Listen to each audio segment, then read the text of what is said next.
right, this is Will with SRT Amplification, and today we are going to take a look at the HP 1220 Alpha Oscilloscope.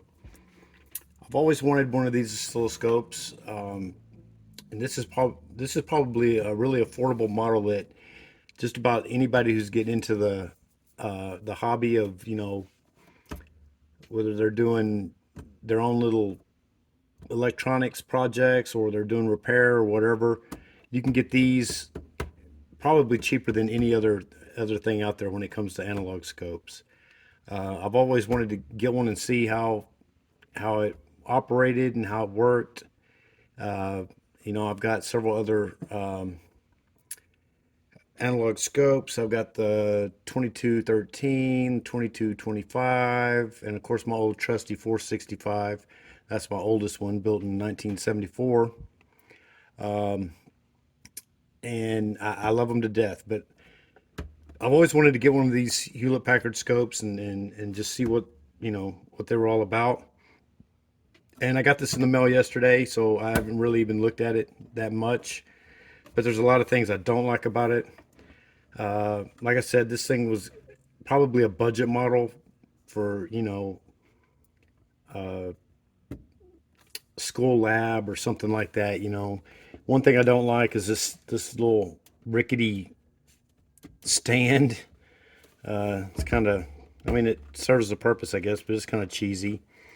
We'll start over here on the left. We got a little puny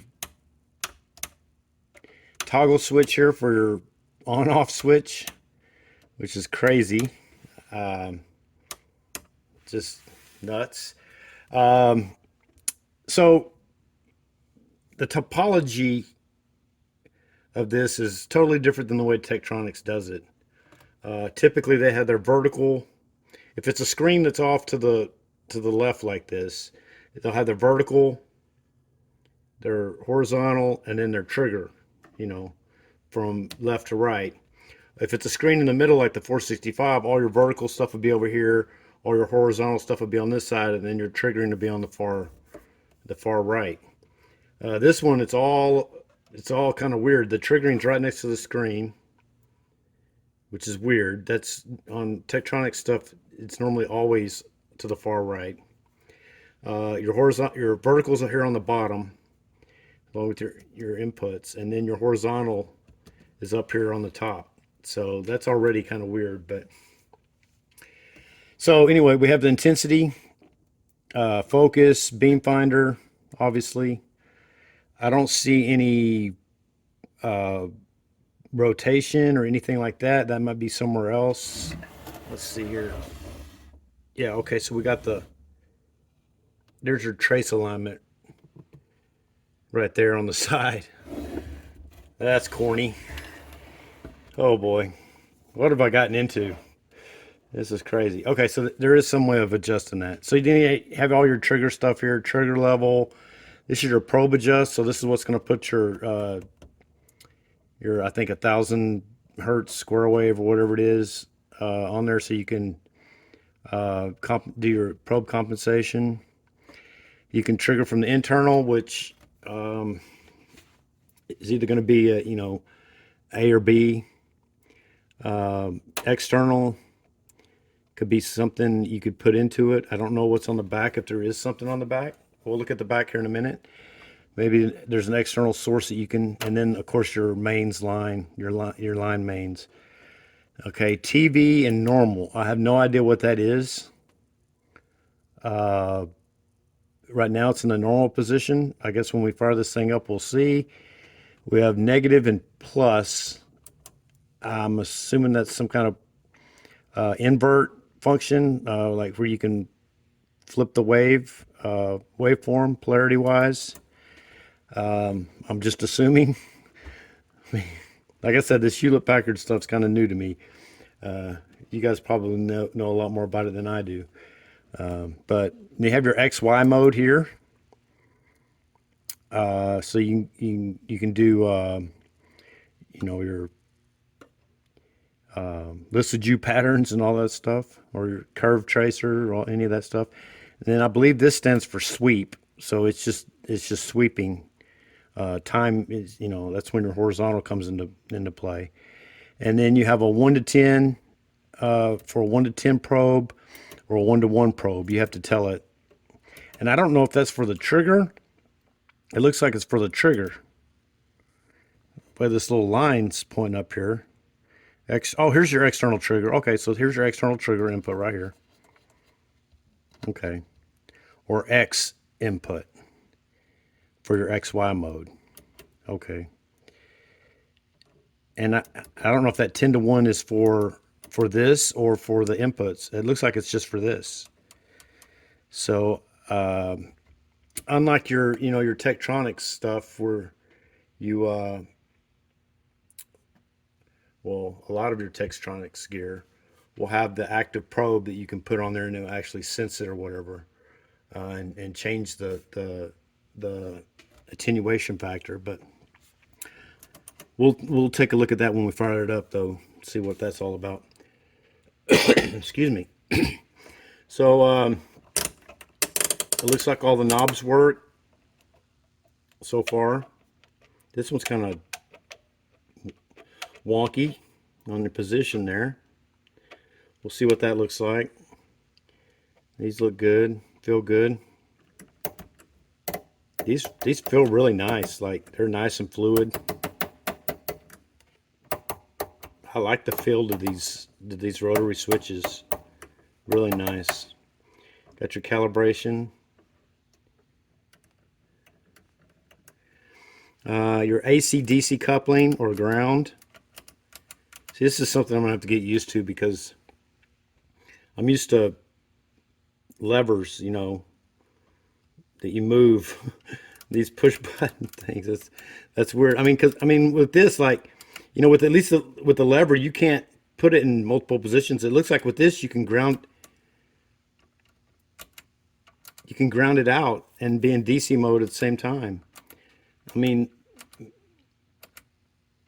you'd be grounding your signal out, right? I guess that would come in handy if you need to make sure that your ground position on a DC offset is at a certain deal and you can adjust it or something like that. Maybe. I mean, that's just weird. Okay. I'll have to read up on that in the manual. You got your vertical displays, A, B. So when I pressed B, A popped out. But I believe you can press both of these in and you should get either an alt or a chop or maybe both. I don't know. Maybe when they're both out, it's a chop, and both in, it's an alt. Something like that. The alt, it alternates. It draws a line and then draws the next line. Draws channel 1, draws channel 2, draws channel 1 at like 200 kilohertz or something like that. And then chop, it will actually go back and forth between them.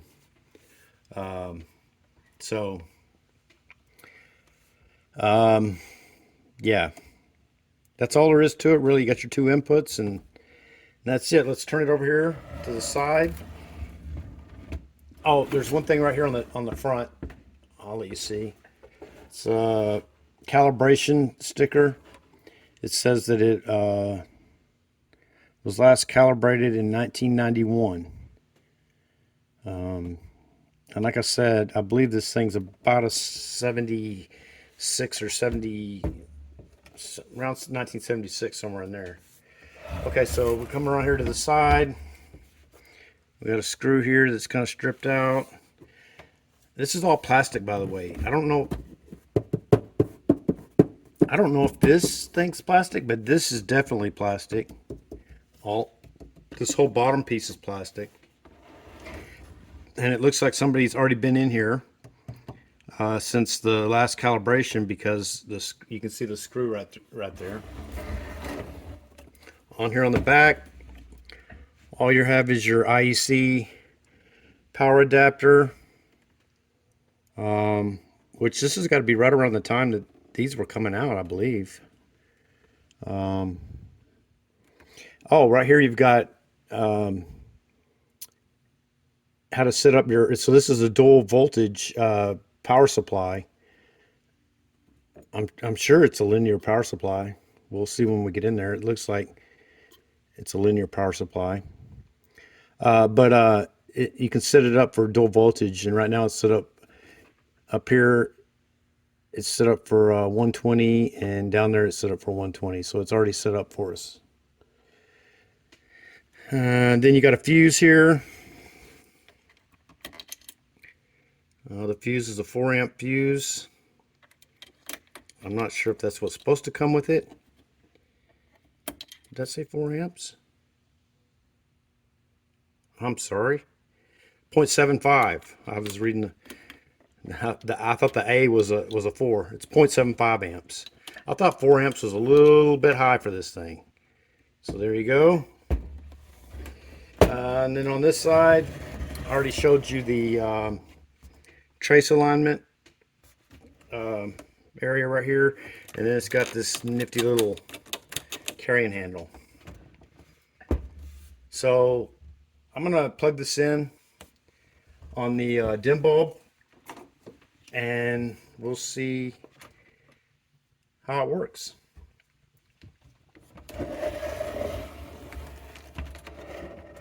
Get this thing around here where you can see it.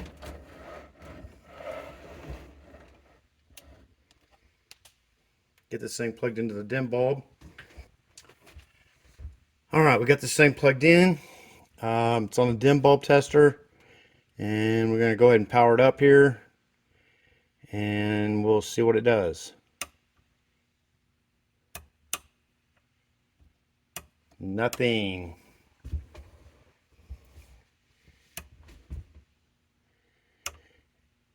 It is drawing a little bit of current though, but it's not. Whoa. So my dim bulb, it started drawing some current on my meter, and my bulb started lighting up. So let's see what's going on here. The bulb is glowing. It's drawing some current. Okay. Slightly. It's got about, I'm drawing about 150 milliamps. But I don't see anything happening on this. This light doesn't. Oh, we got a trace. Oh, hey. Okay, so this LED or bulb or whatever is behind here is not working. Okay, so we do have a trace. I see it. You see the dot? Let me move the position down. And look at that. Let me change the, I got this thing on 0.5 seconds. And then when I move it, nothing. Let's see, focus, intensity, nothing. Focus, beam finder, no beam finder. Well, I had a sweep. And now we don't have a sweep. Drawing about 150 milliamps. Okay, so I tell you what, since I know I don't have a short, I'm going to go ahead and take it off the dim bulb tester, and we'll plug it directly in and see what we got. All right, so I'm plugged directly in, and we powered it up. Still have no light over there. Nothing. No, there are no other lights. So that's another strange thing about this. No lights, like nothing, like tells you anything. Yeah, weird. Oh, I see a trace. All right, so we do have a trace. Let's focus that. You guys can see that. It's coming pretty good on camera, I think. I am able to move it. Interesting.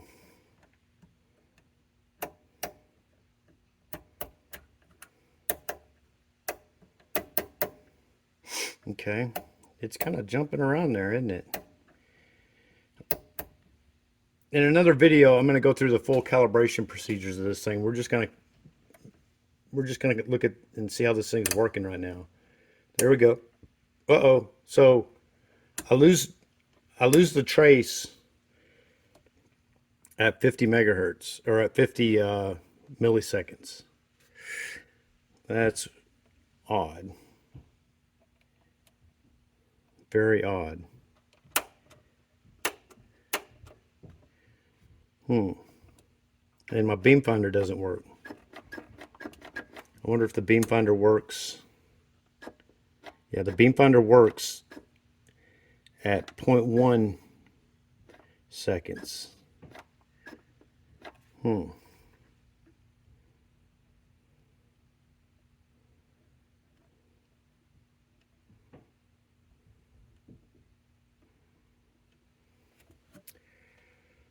Okay, well,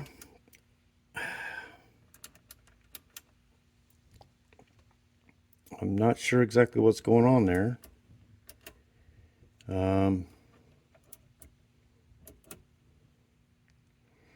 Let's put a signal on this thing and see what it looks like.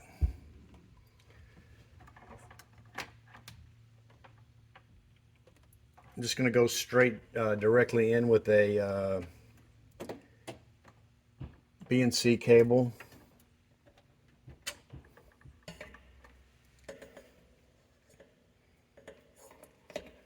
From my signal generator with a, use a 50 ohm termination. All right, well, I'm just gonna go straight into this channel 1. From the signal gen, we'll put, let's see, what are we gonna put on there? 1000 hertz, let's go 1 volt. Or 1 volt peak.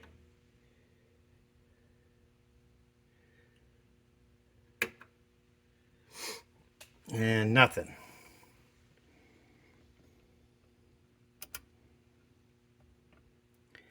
AC coupled, ground, nope.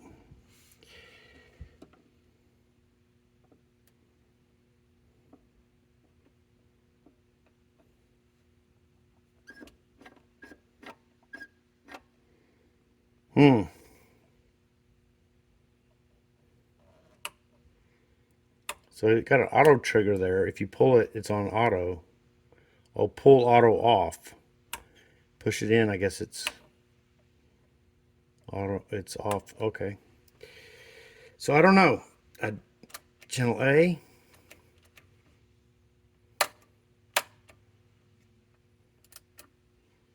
DC.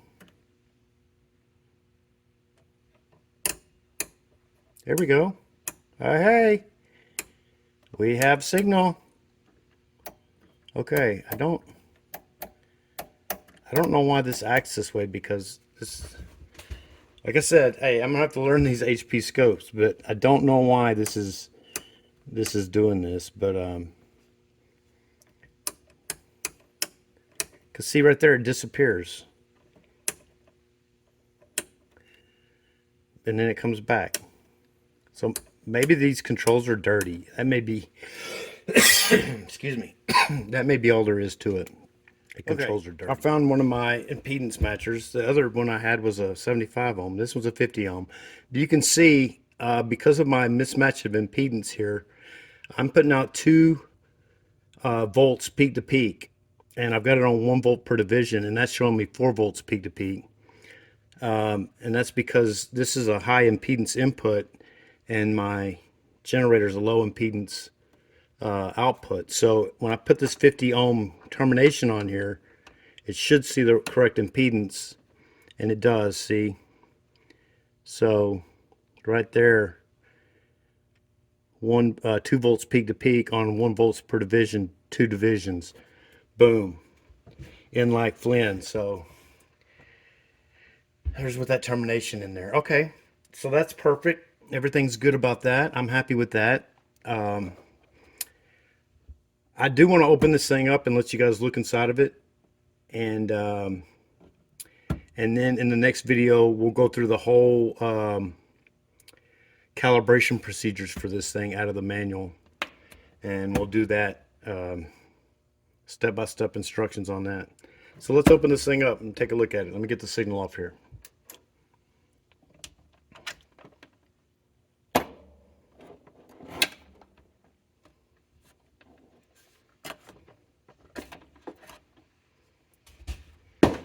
All right, so this heat sink back here didn't even get hot, didn't even get warm really. So, okay. Let's take out these screws. We have 2 screws on this side. Like I said, I think this thing's been opened before, and I'm eager to see if this is plastic because it feels like it's plastic. It's just, to me, that's just weird, but this whole thing's made out of plastic.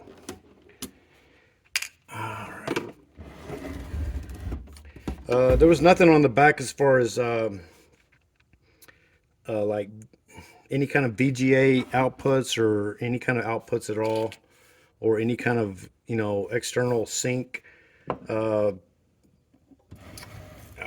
or inputs or anything like that. So pretty plain Jane. So these screws here also hold the handle on, and this looks kind of janky. Gotta be kidding. Interesting. This one looks like it's been broke. It's been broke. I don't think originally they would have had these washers on here because the holes here are countersunk. But because this thing was cracked, I think that somebody put these washers on here. But that's what that looks like. Let's open this puppy up and take a look at it. All right. It is metal. It's some kind of really light anodized aluminum. It has a really plasticky feel to it, but it is aluminum. So that makes me feel a little bit better.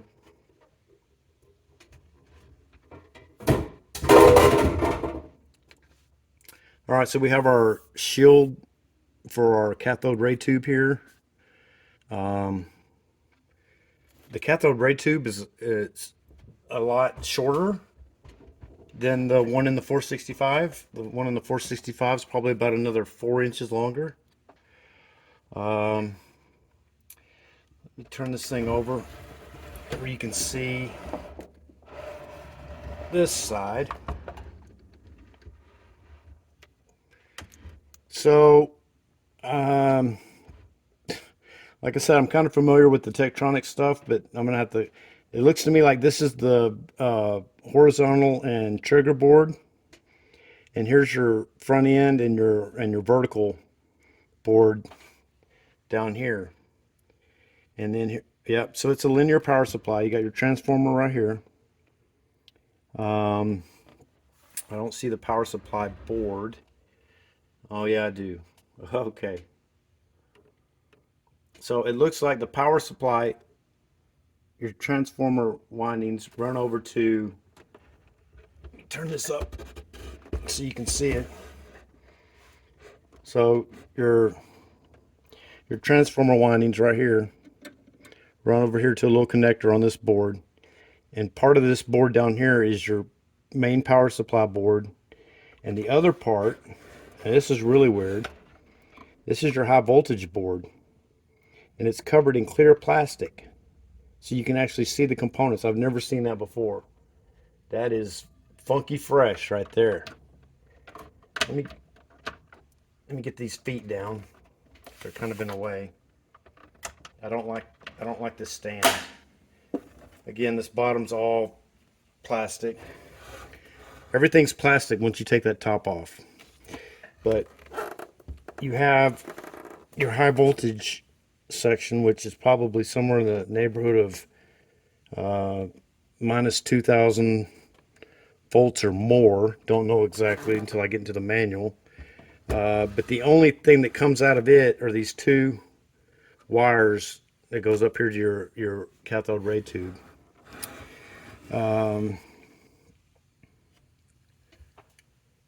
Yep. So in order to get to that board or do anything in there, you're gonna have to remove this whole CRT, which it looks to me like it's only these two screws holding it down right here, and then this thing would slide out of this bezel up here and just be able to pull it out. So everything seems to be working. Obviously the power supplies are working, all the rails are working, all the voltage rails that we should have look like they're working. The only thing I see is that we have some issues with contacts, okay? And these are those wafer decks on here. And the way they got this is the wafer deck is actually what's doing the contacts, but and it may be some, well, I think it's contact problems. It may be some solder problems on the board. The contacts are actually on the other side are actually soldered to this board that's got traces that come and tie it to the horizontal board, which is kind of cool. I like that. I mean, a lot of times you see these decks switches like this just kind of hanging out in the wind. This kind of gives it some support, but at the same time, all your movement is on that wafer, which you're not really moving the board. A lot of times you see the contacts on the board. With every move you make on it, you're actually vibrating the solder joints up here where they're connected to this board, and that kind of wears out. I think this does a little bit better job of dampening that. And it's probably just needs to be cleaned. So I'll get those cleaned up. I'll clean up all these switch contacts down here on the vertical. And now one good thing I'm seeing here is it looks like all of these logic chips, and it's like there's some 7701s, 7711s, 7720. I think they're logic chips.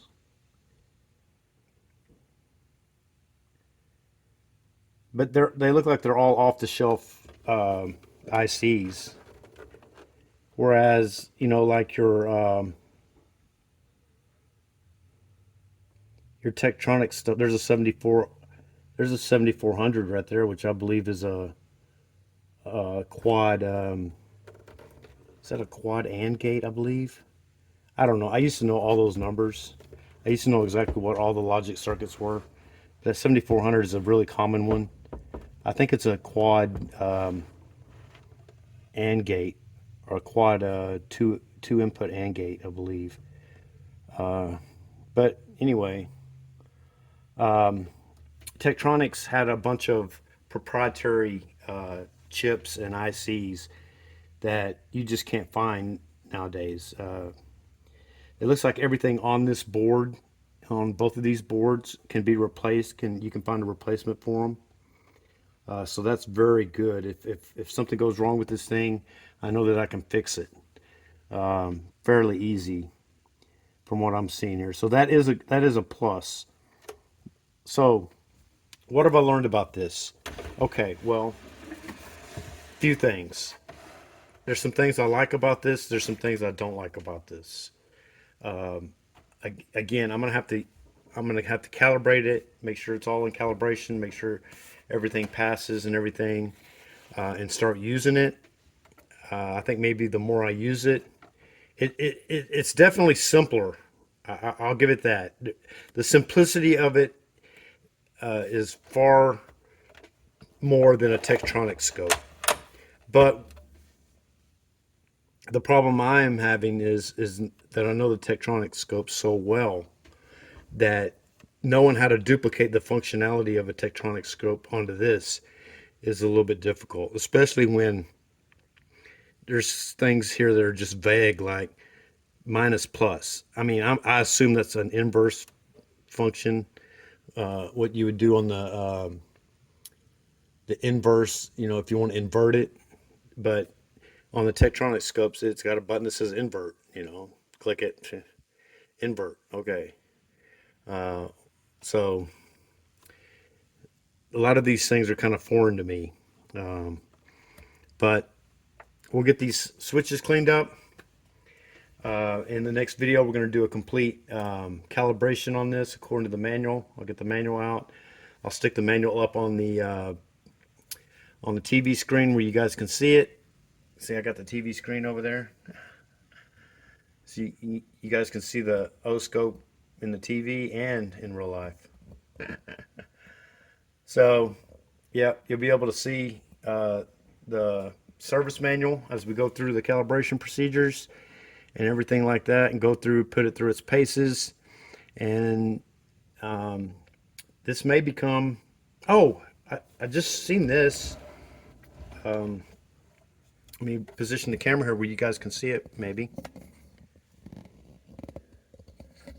The transformer back here says April 1st, 1977. So there's the date on that. So 1970, I was saying 76, 77, somewhere in there. It looks like it's probably around 77 when this was built. So it's a couple of years or a few years older than my 465, which works beautifully, by the way. I do need to get in there and probably clean the controls on that one. I haven't done that in a very long time, but it works beautifully. And I think after I get the controls up on this one, it's going to work equally as well.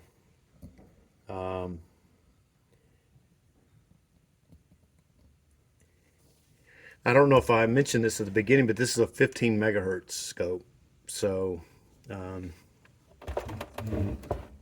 little bit less, well, quite a bit less than the 465 actually, or my 2213, or my DSO, or my 2225. This is the lowest bandwidth scope that I have. So yeah, 15 megahertz is what this is. All right, so if you haven't already, subscribe, hit the bell, and look for the next video when we calibrate this thing. And again, I thank you guys for watching.